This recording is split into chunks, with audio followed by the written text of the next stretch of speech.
SLCയിലെ maths ആണ് കേട്ടോ, ഗണിതം. അതിൽ ഫസ്റ്റ് ചാപ്റ്ററായ സമാന്തര ശ്രേണികൾ എന്നുള്ളതിൻ്റെ ബാക്കി ഭാഗം കേട്ടോ. അപ്പോൾ നോക്കൂ, സ്ഥാനവും പദവുമാണ് കേട്ടോ. ഇനി നമ്മൾ ഈ സ്ഥാനവും പദവും എങ്ങനെ നോക്കാം.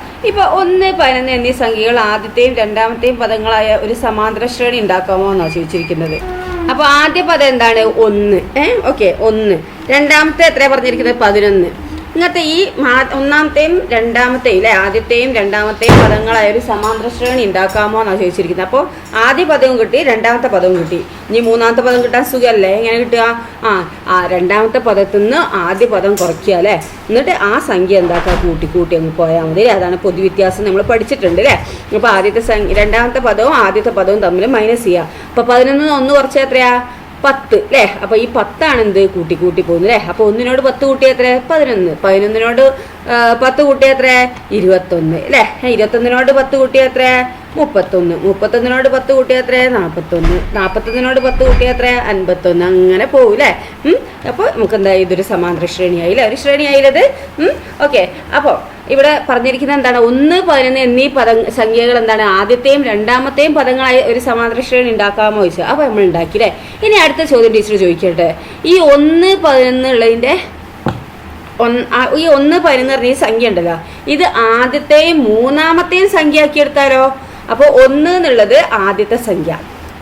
ഓക്കെ, 1 എന്നുള്ളത് ആദ്യത്തെ സംഖ്യ. 2 എന്നുള്ളത് 11 എന്നുള്ളത് എന്താണ്? 11 എന്നുള്ളത് മൂന്നാമത്തെ സംഖ്യ കേട്ടോ. 11 എന്നുള്ളത് മൂന്നാമത്തെ സംഖ്യ. ഓക്കെ, അങ്ങനെ ആകുമ്പോൾ ഈ രണ്ടാമത്തെ സംഖ്യ നമുക്ക് കിട്ടണം അല്ലേ. അപ്പോൾ 1 ആദ്യത്തെ സംഖ്യയും 11 എന്നുള്ളത് മൂന്നാമത്തെ സംഖ്യയാക്കി എടുക്കണം. അപ്പോൾ അങ്ങനെയാണെങ്കിൽ നമുക്ക് എന്താണ്? ഇങ്ങനെ ആദ്യത്തെ പദവും മൂന്നാമത്തെ പദവും തന്നിട്ട് നമുക്ക് എന്താണ്? ഒരു സമാന്തര ശ്രേണി ഉണ്ടാക്കാൻ പറ്റുമോ നോക്കാം അല്ലേ. അപ്പോൾ നമ്മൾ എന്താ? രണ്ടാമത്തെ പദം കണ്ടുപിടിക്കണം അല്ലേ. രണ്ടാമത്തെ പദം കണ്ടുപിടിച്ചാൽ നമുക്ക് എന്താ? എളുപ്പമല്ലേ. എങ്ങനെ ചെയ്യാം നമുക്ക്? നമുക്ക് രണ്ടാമത്തെ പദം കണ്ടുപിടിക്കുകയാണെങ്കിൽ നമുക്ക് എന്താക്കാം? രണ്ടാമത്തെ പദത്തിൽ നിന്ന് ആദ്യ പദം കുറച്ചിട്ട് നമുക്ക് എന്താ? പൊതുവ്യത്യാസം കിട്ടും. ആ പൊതുവ്യത്യാസം കൂട്ടി പോയാൽ മതി അല്ലേ. അപ്പോൾ ആദ്യം നമുക്ക് രണ്ടാമത്തെ പദം കിട്ടണം. അപ്പോൾ രണ്ടാമത്തെ പദം കിട്ടാൻ നിങ്ങൾ എന്താ ചെയ്യേണ്ടത്? ഇത് രണ്ടും അങ്ങ് കൂട്ടുക ആദ്യം. 11 + 1 എത്രയാ? 11 + 1 എത്രയാ? 12 അല്ലേ. 12 ഹരിക്കണം 2 ചെയ്ത് നോക്കൂ. എത്രയാ? 6 അല്ലേ.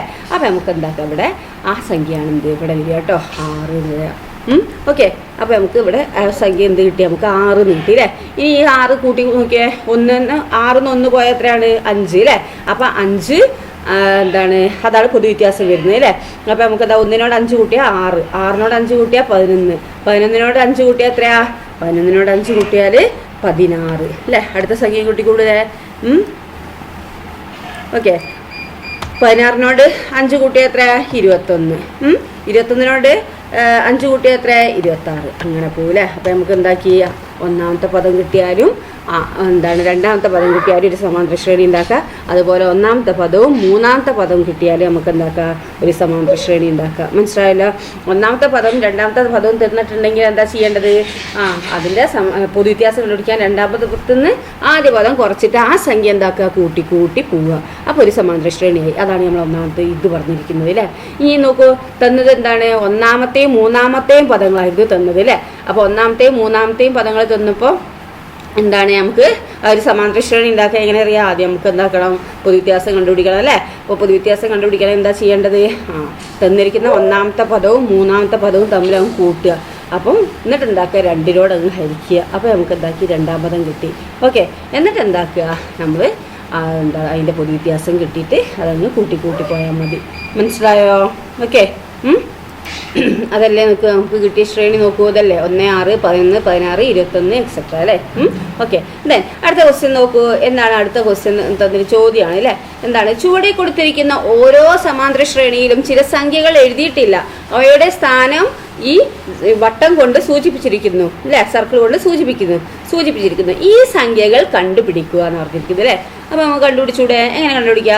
നോക്കൂ, ഒന്നാമത്തെ പദവും രണ്ടാമത്തെ പദവും തന്നിട്ടുണ്ട് അല്ലേ. അപ്പോൾ നമ്മൾ എന്താക്കുക? മൂന്നാമത്തെ നാലാമത്തെ പദം നമ്മൾ കണ്ടുപിടിക്കണം. അതിനെന്താക്കുക? നമുക്ക് പൊതുവ്യത്യാസം കണ്ടുപിടിക്കുക അല്ലേ. 42 അതേ രണ്ടാം പദത്തിൽ നിന്ന് ആദ്യ പദം കുറയ്ക്കുക. അപ്പോൾ 42 24 കുറച്ചാൽ എത്രയാ? അപ്പോൾ 18 കിട്ടും അല്ലേ. അപ്പോൾ എന്താ അതിൻ്റെ വ്യത്യാസം കിട്ടിയത്? 18 അല്ലേ. ഇനി എന്താ? 18 എന്താക്കുക? ഇതാണ് വ്യത്യാസം അല്ലേ. അപ്പോൾ 18 കൂട്ടി അങ്ങ് പോവുക അല്ലേ. അപ്പോൾ 24നോട് 18 കൂട്ടിയപ്പോൾ 42, 42നോട് 18 കൂട്ടിയാൽ എത്രയാ? അപ്പോൾ 60 കിട്ടും അല്ലേ. 60നോട് 18 കൂട്ടിയാൽ എന്താ കിട്ടുക? 78 കിട്ടും അല്ലേ. ഓക്കെ, 78 എക്സെട്ര അങ്ങനെ പോകും അല്ലേ. അപ്പോൾ നമുക്ക് ആദ്യത്തെ ആൻസർ കിട്ടിയല്ലോ. ഓക്കെ, ഇനി രണ്ടാമത്തേത് നോക്കൂ. ഇത് തന്നിരിക്കുന്ന രണ്ടാം പദവും മൂന്നാം പദവും തന്നിരിക്കുന്നത് അല്ലേ. അപ്പോൾ ഇതിൻ്റെ വ്യത്യാസം കണ്ടാൽ മതിയല്ലോ. അപ്പോൾ അടുത്തടുത്തുള്ള സംഖ്യകൾ നമുക്ക് തമ്മിൽ കുറച്ചാൽ മതി അല്ലേ. അപ്പോൾ 42 24 കുറച്ചാൽ എത്രയാണ് നമുക്ക് കിട്ടുക? 42 24 കുറച്ചാൽ 18 അല്ലേ. 18 എന്താണ് ഇതിൻ്റെ പൊതുവ്യത്യാസം. അപ്പോൾ നമുക്ക് അടുത്ത ഈ സംഖ്യ കിട്ടണമെങ്കിൽ എന്താണ് ഇത് കൂട്ടി കൂട്ടി പോവുകയാണ് ചെയ്യുന്നത് അല്ലേ. അപ്പോൾ 42നോട് 18 കൂട്ടിയാൽ എത്ര നമുക്ക് കിട്ടുക? 60 അല്ലേ. അപ്പോൾ 60 ഇവിടെ വരും. ഓക്കെ, അപ്പോൾ 60. ദെൻ ഈ ഫസ്റ്റ് സംഖ്യ കിട്ടണം അല്ലേ. ഫസ്റ്റ് സംഖ്യ അറിഞ്ഞാൽ എന്താണ് നമുക്ക് ഇത് എന്താണ് രണ്ടാം പദം മൂന്നാം പദം നാലാം പദം എന്ന് പറയുമ്പോൾ അങ്ങനെ കൂട്ടിപ്പോവുക അല്ലേ. ഇനി മൂന്നാമത്തെ പദത്തിനോട് രണ്ടാം പദം കുറച്ചാൽ എന്താണ് ആദ്യ പദം കിട്ടും അല്ലേ. ഓക്കെ, അപ്പം നമുക്ക് എന്താണ് ഈ സോറി എന്താ പൊതുവ്യത്യാസം കിട്ടും അല്ലേ. അപ്പോൾ എന്താണ് ഇവിടെ എന്താണ് ആ പൊതുവ്യത്യാസത്തിനോട് രണ്ടാം പദം കുറച്ചാൽ എന്താണ് ആദ്യ പദം കിട്ടും. ഓക്കെ, അപ്പോൾ 24നോട് 18 കുറച്ചാൽ എത്ര കിട്ടുക? 24 - 18 എത്രയാണ്? അപ്പോൾ 6 കിട്ടി. ഓക്കെ, അപ്പോൾ നമുക്ക് ആദ്യ പദം 6, രണ്ടാമത്തത്. അപ്പോൾ 6നോട് 18 കൂട്ടിയാൽ എത്ര? 24. 24നോട് 18 കൂട്ടിയാൽ 42. 42നോട് 18 കൂട്ടിയാൽ 60 എക്സെട്ര അല്ലേ. ദെൻ നെക്സ്റ്റ് നോക്കൂ. മൂന്നാമത്തത് നമുക്ക് ആദ്യ പദവും അറിയില്ല, രണ്ടാം പദവും അറിയില്ല. മൂന്നാം പദവും നാലാം പദവും തന്നിട്ടുണ്ട് അല്ലേ. അപ്പോൾ അടുത്തടുത്തുള്ള ആ സംഖ്യകൾ നമുക്ക് കുറയ്ക്കുക. അതാണ് പൊതുവ്യത്യാസം. ആ പൊതുവ്യത്യാസം എന്താണ്? നമുക്ക് ഇത് കഴിഞ്ഞിട്ടാണ് കിട്ടേണ്ടതെങ്കിൽ പ്ലസ് ചെയ്യുക. ഇനി ഇതിൻ്റെ മുന്നുള്ള സംഖ്യയാണ് കിട്ടുന്നുണ്ടെങ്കിൽ ആ പൊതുവ്യത്യാസം ആ നമ്പറിനോട് മൈനസ് ചെയ്ത് തൊട്ടടുത്ത നമ്പറിനോട് തന്നിരിക്കുന്ന ആ നമ്പറിനോട് മൈനസ് ചെയ്താൽ അതിൻ്റെ തൊട്ട് പിന്നീടുള്ള സംഖ്യ കിട്ടും. ഓക്കെ, അപ്പോൾ 24 ഇവിടെ എന്താണ് 24ഉം 42ഉം ആണ് അല്ലേ. അപ്പോൾ 42-ന് 24 കുറയ്ക്കുക. അപ്പോൾ നമുക്ക് വ്യത്യാസം കിട്ടും. എത്രയാണ്? 42-ന് 24 കുറച്ചാൽ 18 അല്ലേ. അപ്പോൾ 18. അപ്പോൾ പൊതുവ്യത്യാസം ഇവിടെ 18ആണ്. ഇനി 24-ന് 18 കുറച്ചാൽ നമുക്ക് എന്താ കിട്ടുക? അതായിരിക്കും ഈ രണ്ടാം പദം അല്ലേ. അപ്പോൾ എത്രയാണ്? 6 അല്ലേ. ഓക്കെ, 18 എന്താ 24 - 18 എത്രയാണ്? 6. ഓക്കെ, അപ്പോൾ ഇവിടെ 6 കിട്ടി. ഇനി ഇതിൻ്റെ തൊട്ട് മുന്നിലുള്ള ഈ സംഖ്യ കിട്ടാൻ നമ്മൾ എന്താ ചെയ്യുക? 6നോട് 18 കുറയ്ക്കുക അല്ലേ. അപ്പോൾ നെഗറ്റീവ് 6 - 18 എത്രയാണ്? അപ്പോൾ -12 വരും അല്ലേ. അപ്പോൾ നമുക്ക് എന്താക്കാം ഇവിടെ -12 എന്ന് എഴുതാം കേട്ടോ. ഓക്കെ, -12. ഓക്കെ, നെഗറ്റീവ് ഉണ്ട് കേട്ടോ. മോൾക്കവിടെ കയറ്റി വെക്കുന്ന കേട്ടോ നെഗറ്റീവ് കാണാൻ. ഓക്കെ, അപ്പോൾ -12 6 24 42. ഓക്കെ, ദെൻ നെക്സ്റ്റ് നോക്കൂ. നാലാമത്തത് ഈ 24 തന്നിട്ടുണ്ട് ഫസ്റ്റ് പദം അല്ലേ. ഒന്നാമത്തെ പദം 24, മൂന്നാം പദം 42 തന്നിട്ടുണ്ട്. അപ്പോൾ നമുക്ക് രണ്ടാം പദം കാണണോ അതുപോലെ നാലാം പദവും കാണണം അല്ലേ. അപ്പോൾ നമ്മൾ എന്താ ചെയ്യേണ്ടത്? ടീച്ചർ നേരത്തെ പറഞ്ഞത് എന്താ? നടുക്കത്തെ പദം കിട്ടണം എന്നുണ്ടെങ്കിൽ എന്താണ് അതിൻ്റെ അപ്പുറത്തുള്ള പദവും എന്താണ് അപ്പുറത്തും ഇപ്പുറത്തുള്ള പദങ്ങൾ കൂട്ടിയിട്ട് 2നോട് ഹരിക്കുക. ഓക്കെ, അപ്പോൾ 24നോട് 42 കൂട്ടിയാൽ എത്ര കിട്ടുക? 6ഉം 6 66 അല്ലേ. അപ്പോൾ 66 ഹരിക്കണം 2 എത്രയാണ്? 33. അപ്പോൾ ഇവിടെ നമുക്ക് എന്ത് കിട്ടും? 33 എന്ന് കിട്ടും കേട്ടോ. ഓക്കെ, അപ്പോൾ നമുക്ക് ഈ രണ്ടാം പദം കിട്ടി. ഓക്കെ, ഇനി എന്താ ചെയ്യേണ്ടത്? നമുക്ക് ഈ പദം കിട്ടണം അല്ലേ. 42 കഴിഞ്ഞുള്ള പദം എത്രയാണെന്ന് അറിയണം. അപ്പോൾ നമ്മൾ എന്താ ചെയ്യേണ്ടത്? നമുക്ക് ഇതിൻ്റെ വ്യത്യാസം കണ്ടുപിടിക്കണം അല്ലേ. പൊതുവ്യത്യാസം എന്താണെന്ന് കണ്ടുപിടിക്കണം. അപ്പോൾ 33-ന് 24 കുറയ്ക്കുക. എത്രയാണ്? 33-ന് 24 കുറച്ചാൽ 9 അല്ലേ. അപ്പോൾ ഇതിൻ്റെ വ്യത്യാസം എന്ന് പറഞ്ഞാൽ 9 ആണ് അല്ലേ. 42-ന് 33 കുറച്ചാലും എത്രയാണ്? 9 അല്ലേ.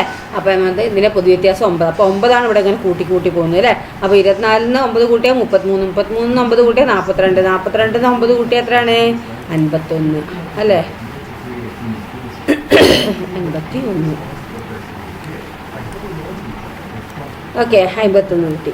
ഇനി നെക്സ്റ്റ് നോക്കൂ. അടുത്ത എന്താണ്? അഞ്ചാമത്തത് അല്ലേ. അഞ്ചാമത്തെ എന്താണ്? നമുക്കിവിടെ നോക്കൂ. രണ്ടാം പദം തന്നിട്ടുണ്ട്, നാലാം പദവും തന്നിട്ടുണ്ട്. അപ്പോൾ ഒന്നാം പദവും മൂന്നാം പദവുമാണ് നമുക്ക് എന്താക്കേണ്ടത്? കണ്ടുപിടിക്കേണ്ടത് അല്ലേ. അപ്പോൾ നമുക്ക് എന്താ ചെയ്യേണ്ടത് കണ്ടുപിടിക്കാൻ? നമുക്ക് അതിൻ്റെ നടുക്കുള്ള ഈ സംഖ്യ എത്രയാണെന്ന് കണ്ടുപിടിക്കുകയാണ് ചെയ്യുന്നത് അല്ലേ. അപ്പോൾ നമ്മൾ എന്താണ് ഈ സംഖ്യ കണ്ടുപിടിക്കാൻ നമ്മൾ എന്താ ചെയ്യേണ്ടത്? അപ്പുറത്തുള്ള ഇപ്പുറത്തുള്ളതും കൂട്ടുക. എന്നിട്ട് എന്താക്കുക? 2നോട് ഡിവൈഡ് ചെയ്യുക. ഓക്കെ, അപ്പോൾ 24 + 42 എത്രയാണ്? 66. 66/2 എത്രയാണ്? 33. അപ്പോൾ നമുക്ക് എന്താക്കി? ഈ മൂന്നാം പദം 33 എന്ന് കിട്ടി അല്ലേ. ഇനി നമുക്ക് ഒന്നാം പദം കിട്ടണ്ടേ. അപ്പോൾ ഒന്നാം പദം കിട്ടണമെന്നുണ്ടെങ്കിൽ എന്താണ്? ഇതിൻ്റെ വ്യത്യാസം കണ്ടുപിടിക്കണം അല്ലേ. അപ്പോൾ നമുക്ക് എന്താക്കുക? നാലാം പദത്തുനിന്ന് മൂന്നാം പദം കുറയ്ക്കുക, അല്ലെങ്കിൽ മൂന്നാം പദത്തിൽ നിന്ന് രണ്ടാം പദം കുറയ്ക്കാതെ എന്താണ് പൊതുവ്യത്യാസം കണ്ടുപിടിക്കും അല്ലേ. ഒക്കെ സെയിം ആൻസർ ആയിരിക്കും അല്ലേ. നാലാം പദത്തിൽ നിന്ന് മൂന്നാം പദം കുറച്ചാലും മൂന്നാം പദത്തിൽ നിന്ന് രണ്ടാം പദം കുറച്ചാലൊക്കെ എന്താണ് വ്യത്യാസം ഒന്നായിരിക്കും. അതാണ് പൊതുവ്യത്യാസം എന്ന് പറയുന്നത് അല്ലേ. അപ്പോൾ 42-ന് 33 കുറച്ചാൽ എത്രയാണ്? 9 അല്ലേ. 33 24 കുറച്ചാൽ എത്രയാണ് 9. അതുപോലെ 24 ഇനി 9 കുറച്ചാൽ ഈ സംഖ്യ കിട്ടും അല്ലേ. അപ്പോൾ 24 9 കുറച്ചാൽ എത്രയാണ് 15 അല്ലേ. അപ്പോൾ നമുക്ക് എന്താക്കാം അവിടെ 15 എഴുതാം.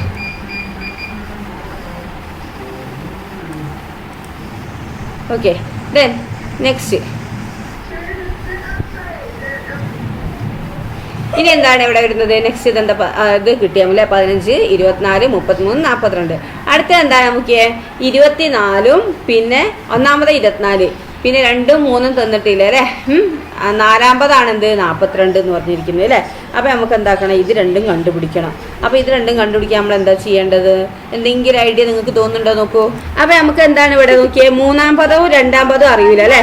ഒന്നാം പദവും നാലാം പദമാണ് അറിയാം. അപ്പോൾ നമ്മളിവിടെ ചെയ്യേണ്ടത് എന്താ അറിയാം? ഇവിടെ നമ്മൾ എന്താണ് പൊതുവ്യത്യാസത്തിൽ ഇപ്പോൾ ഈ നടുക്കുള്ള സംഖ്യ എന്ന് പറയുന്നത് ഇതവിടെ ഈ നടുക്കുള്ള സംഖ്യ നമുക്ക് കിട്ടണം എന്നുണ്ടെങ്കിൽ എന്താണ് നമ്മൾ ഇത് രണ്ടും കൂട്ടിയിട്ട് 2 ഹരിച്ചതാണ് അല്ലേ. അതായത് ഇവിടെ എന്താണ് രണ്ടും അപ്പോൾ ഇവിടുന്ന് എന്താ നമ്മൾ ചെയ്യേണ്ടത് അറിയും. ഇതിന്ന് നമ്മൾ എന്താക്കുക, ഈ പൊതുവ്യത്യാസം എന്താണ് 2 പ്രാവശ്യം കൂട്ടിയതാണ് എന്ത് ഈ ഇതെന്ന് പറയുന്നത് 42 എന്ന് പറയുന്നത് അല്ലേ. ഈ ആദ്യത്തെ സംഖ്യ കൊണ്ട് പൊതുവ്യത്യാസം 2 വട്ടം കൂട്ടിയതാണ് എന്ത് മൂന്നാമത്തെ പദം എന്ന് പറയുന്നത്. അങ്ങനെ ആകുമ്പോൾ നമുക്ക് എന്താണ് ഈ പൊതുവ്യത്യാസം എന്താണ് 3 വട്ടം കൂട്ടിയതാണ് ഈ 42 നമുക്ക് പറയാം അല്ലേ. ആദ്യം 24 ഒരു പൊതുവ്യത്യാസം കൂട്ടിയതാണല്ലോ ഇവിടെ കിട്ടുന്നത്. ഇനി ഈ സംഖ്യനോട് പൊതുവ്യത്യാസം കൂട്ടിയതാണല്ലോ ഇവിടെ കിട്ടുന്നത്. ഇനി ഈ സംഖ്യനോട് പൊതുവ്യത്യാസം കൂട്ടിയതാണല്ലോ ഇവിടെ കിട്ടുന്നത് അല്ലേ. അപ്പോൾ എന്താണ് നമുക്ക് 3 പ്രാവശ്യം പൊതുവ്യത്യാസം കൂട്ടിയതാണ് ഇതെന്ന് പറയാം അല്ലേ. അപ്പോൾ നമ്മൾ ചെയ്യേണ്ടത് എന്താ വെച്ചാൽ ഈ രണ്ടാമത്തെ ആണ് കാണണമെങ്കിൽ നമ്മൾ എന്താ പറഞ്ഞാൽ ആദ്യത്തെ പദവും മൂന്നാം പദവും കൂട്ടിയിട്ട് 2 ഹരിക്കുക. അതേപോലെ ഇവിടെ എന്താ ചെയ്യേണ്ടത് അറിയോ, ഈ 40 അപ്പോൾ നോക്കൂ നമ്മൾ ഇവിടെ ചെയ്തത് എന്താണ് 24 42 കൂട്ടിയിട്ട് ബൈ 2 ചെയ്ത് ഇവിടെ അല്ലേ. അല്ലെങ്കിൽ ഇങ്ങനെയും ചെയ്യുന്നത് ഈ 42 24 കുറയ്ക്കുക. എന്നിട്ട് എന്താക്കുക 42 24 കുറച്ചാൽ എത്രയാണ് 42 24 കുറച്ചിട്ട് ആ കിട്ടുന്നതിന് എന്താണ് കിട്ടുന്ന ഉത്തരം ഇതിനോട് 2 ഹരിക്കുക. എന്നിട്ട് ആ കിട്ടുന്ന ഉത്തരം 24 കൂട്ടിയാലും മതി അല്ലേ. അതേപോലെ തന്നെ ഇവിടെ എന്താണ് 3 നമ്പർ ഉണ്ട് അല്ലേ. അപ്പം എന്താണ് 42 24 കുറയ്ക്കുക. എന്നിട്ട് കിട്ടുന്ന ഉത്തരം എന്താക്കുക 3 ഹരിക്കുക. 3 സംഖ്യ വരുന്നില്ല, അപ്പോൾ 3 ഹരിക്കുക. എന്നിട്ട് എന്താക്കുക കിട്ടുന്ന ഉത്തരം 24 കൂട്ടിയുടെ എഴുതുക. ആ കിട്ടുന്ന ഉത്തരത്തിനോട് ആ കിട്ടുന്ന ഉത്തരം എഴുതുക. അങ്ങനെ ചെയ്യുക. അപ്പോൾ നമുക്ക് ചെയ്ത് നോക്കുക. 42 24 മൈനസ് ചെയ്യുക. 42 24 കുറച്ച് എത്രയാണ് 18 അല്ലേ. അപ്പോൾ 18/3 ചെയ്യുക. 18 ഹരിക്കണം 3 എത്രയാണ് 6 ആണ് അല്ലേ. അപ്പോൾ എന്താക്കുക 24 6 കൂട്ടിയതാണ് ഇതിവിടെ വരുന്നത് അല്ലേ. അപ്പോൾ നമുക്ക് 24 6 കൂട്ടിയാൽ എത്രയാണ് 24 6 കൂട്ടിയാൽ 30 അല്ലേ. പിന്നെയോ 24 6 കൂട്ടിയാൽ അപ്പം നമുക്ക് 6 അല്ല. അപ്പോൾ 24 6 കൂട്ടിയാൽ 30, 30 6 കൂട്ടിയാൽ 36 അല്ലേ. 36 6 കൂട്ടിയാൽ എത്രയാണ് 42. അപ്പം നിങ്ങൾ എന്താ ശ്രദ്ധിക്കേണ്ടത്, നമുക്ക് ഒന്നാം പദം രണ്ടാം പദം തന്നിട്ടുണ്ടെങ്കിൽ അതിൻ്റെ പൊതുവ്യത്യാസം എങ്ങനെയാണ്, രണ്ടാം പദത്തിൽ നിന്ന് ഒന്നാം പദം കുറച്ചാൽ മതി, അതിൻ്റെ പൊതുവ്യത്യാസം കിട്ടും. ഓക്കെ, ഇനി നമുക്ക് തന്നിരിക്കുന്നത് മൂന്നാം പദവും ഒന്നാം പദമാണ് തന്നിട്ടുണ്ടെങ്കിൽ എന്താ ചെയ്യേണ്ടത്, നമുക്ക് നമ്മൾ ചെയ്യേണ്ടത് അപ്പം ഒന്നാം പദവും മൂന്നാം പദമാണ് തന്നതെങ്കിൽ എന്താ ഒന്നാം പദവും മൂന്നാം പദവും കുറച്ചിട്ട് എന്താണ് 2 കൂടി കൂട്ടിയിട്ട് 2 ഹരിച്ചാൽ അവിടെ കിട്ടുന്ന ഉത്തരം എഴുതുക. അല്ലെങ്കിൽ എന്താ ചെയ്യേണ്ടത് മൂന്നാം പദവും ഒന്നാം പദവും കൂടി എന്താണ് കുറച്ചിട്ട് കിട്ടുന്ന ഉത്തരം ഉണ്ടല്ലോ, കുറച്ചിട്ട് കിട്ടുന്ന ഉത്തരത്തിനോട് 2 എന്താക്കുക ഡിവൈഡ് ചെയ്യുക. എന്നിട്ട് ആ സംഖ്യനോട് എന്താക്കുക ഫസ്റ്റത്തെ സംഖ്യനോട് ആ സംഖ്യയും കൂട്ടുക ഇവിടെ എഴുതേണ്ടത്. ഓക്കെ, പിന്നെ എന്താണ് ചെയ്യേണ്ടത്, അല്ലെങ്കിൽ അടുത്ത ഇവിടെ മൂന്നാമത്തെ ഇവിടെ 1 4 ആണ് തന്നിരിക്കുന്നത് അല്ലേ, 2 3 തന്നില്ല. അപ്പോൾ നമ്മൾ ചെയ്യേണ്ടത് എന്താണ്, അത് 2 കുറച്ചതിന് ശേഷം 2 ഇത് 3 ഉണ്ട് അല്ലേ, 3 ഡിവൈഡ് ചെയ്തതിന് ശേഷം കിട്ടുന്ന ഉത്തരം എന്താണ് ഓരോ സംഖ്യയും ഫസ്റ്റത്തെ സംഖ്യനോട് കൂട്ടി എഴുതുക, രണ്ടാമത്തെ സംഖ്യനോട് കൂട്ടി അവിടെ കിട്ടും. അങ്ങനെ എഴുതി പോവുക. ഓക്കെ, മനസ്സിലായല്ലോ. Okay, then